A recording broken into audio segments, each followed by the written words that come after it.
Hi, this is Lindsay at passionatehomemaking.com, and here we are today preparing applesauce, canned applesauce, with a very simple method of using a blender, or you could use a food processor.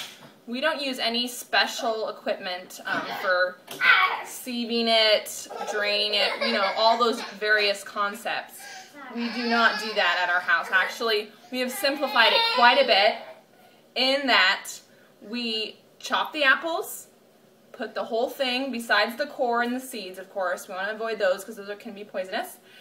We put those in the blender and blend it until it's pureed. Then we transfer it to a large pot in which we add our seasoning and our sugar if needed. Sometimes we don't even need it. And then we simply pour it into the jars and process it. So it's a very easy way of making homemade applesauce for all your little ones, while not taking a ton of time in the whole process of it. So that's what we're going to show you today. And I'm also using Tattler lids, which are BPA free for the canning, which is really nice, instead of the Kerr ball jars, because our lids, excuse me, because they can have PPA in them. And so we're using Tattler, which is really nice. It's a new product that I'm just using for the first time in this process, and I'll show you that as we go along. So thank you for joining us, and we hope this is helpful for you. The first step is to sterilize your jars. So I wash them through the dishwasher. Second step is to chop your apples. I simply cut out the core and cut them into large chunks. The next step is to put the chunks into a blender or food processor. I like to use my Blend Tech because it works so well. And then I use about 1/2 cup of water. And then I'll basically set it to the sauce setting, and I'll just process or blend it for 1 minute. And this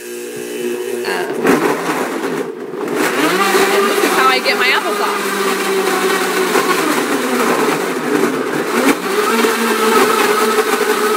Peels and all.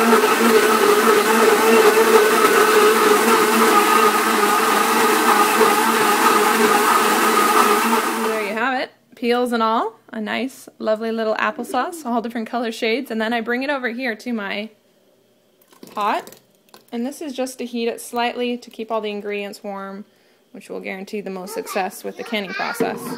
And then in this container, as it's on a low temperature, just to barely warm it, to heat it slightly, combine all the different sauces until I get a big pot full. And at this point I can add a little bit of cinnamon if I desire. It actually has a lot of flavors, so you know, that's totally optional. And I use a little sucanut here. Just a little bit, not very much, just to give it a little bit more flavor, because some of the apples were a little tart. So just depending on how sweet your apples are, you can add a little bit there. And then right after I'm done just heating that out slightly, I'm going to transfer it into my nice sterile jars and process for 20 minutes. And that's really all it takes. So it makes it, you know, leaving the skins on is nice because you're using the whole apple. Nothing goes to waste except the core. And then you'll have a little bit more of a gritty texture, just slightly. But it really is totally not very noticeable. You know, it'll be noticeable to you as the adult, but you know, your children, who will most likely be consuming the applesauce anyway, will not notice any difference in texture. They don't really care, to say the least. And so that's my simple way of making applesauce.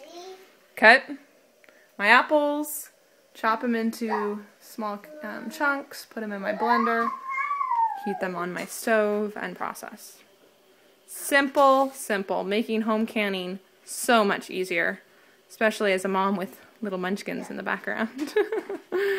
So, I'll show you the processing. So now I've got my full pot, which makes about 7. This is a large stock pot. It makes about 7 quarts of applesauce. And if I had my act together, I'd have my funnel out here, but it's at my friend's house right now. So anyway, I can do this actually pretty well without making any mess. So basically I will fill up the jars with my warm applesauce, and then I will clean the rim, and lastly apply, I'll leave a A little bit of airspace there. 2 inches, always under the rim of the ring. Clean the edge just carefully. And then I will take my Tattler lids over here, which, since these are plastic, I can't use my little thing. But either way, it's only warm, so it just have to sterilize it. Just a minute, honey. So take that out. See, it's got the ring and the lid. So you ideally hold this in place while you apply the ring. Just make sure that that's really underneath it well. And you screw it tight, which I can't really do very well with one hand.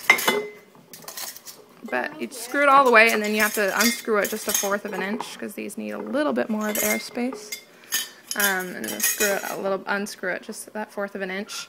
And then I'll fill up my pot here, boiling water,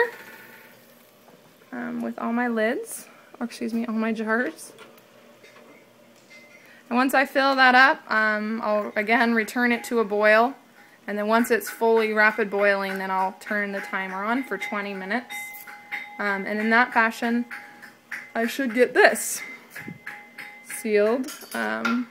These are cooling now, so I'm not 100% sure they're sealed yet, but we will come back to the final product at the end. So here are the final results of my canning today with my Tattler lids. It was a little bit of an adventure. In fact, one of the lids kind of blew off while in the processor, and another one blew up when I was screwing it, because with the Tattler lids it's a little different in that you have to, before putting them in the processor, you tighten them, but then you have to slightly untighten them 1/4 of an inch. And then immediately after they come out of the processor, you have to tighten them all the way.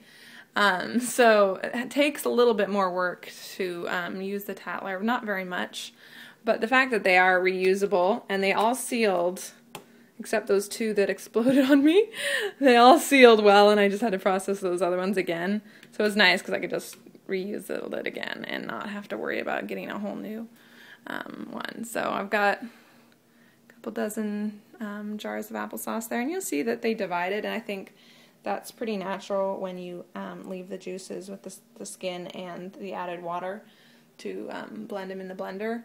But when I serve them, I'll just shake them up, and that's really quite normal applesauce. So that is my applesauce, and thanks for joining us for the easy, no fuss applesauce in the blender with the Tattler lids.